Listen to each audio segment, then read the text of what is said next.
2 लाख का कैमरा था, 1 लाख के लेंसेज थे, इसी तरीके से गोबरों के 5 लाख से ऊपर का सामान था उसमें। मैं एक मुतवस्सित तबके का साफी हूँ यार, बड़ी मेहनत से बनाते हैं ये सामान, हम लोग आते हैं छीन के ले जाते हैं, फिर हमें क्या बोलते हैं एडिशनल आईजी साहब कि यार कराची वाले तो कुछ करते नहीं है यार। कराची में ॾोहनि ते कंट्रोल न थी सघियो। ॾींहं ॾिठे सरेआम हथियार बंदनि आम शहरनि सां गॾु सहाफ़िन ऐं पुलिस अहलकारनि खे बि फुरे विया। शाहीन फोर्स नाले स्ट्रीट स्क्वाड बि नाकाम थी वियो।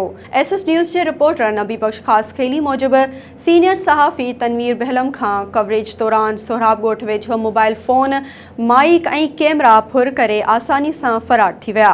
सहाफ़ी खां फुर वाक़े दौरान उतां गुज़रंदड़ पुलिस अहलकारनि बि सहाफ़ी जी का मदद न कई। कराची में सहाफ़िन वॾी मेहनत सां हिकु रुपयो गॾु करे कैमरा ऐं सामान ख़रीद करे अवाम जो आवाज़ आला इख़्तियारनि ताईं पहुचायो ऐं अवाम जा मसइला उजागर कया। उहे हाणे फोरुनि खां बि महफ़ूज़ न आहिनि।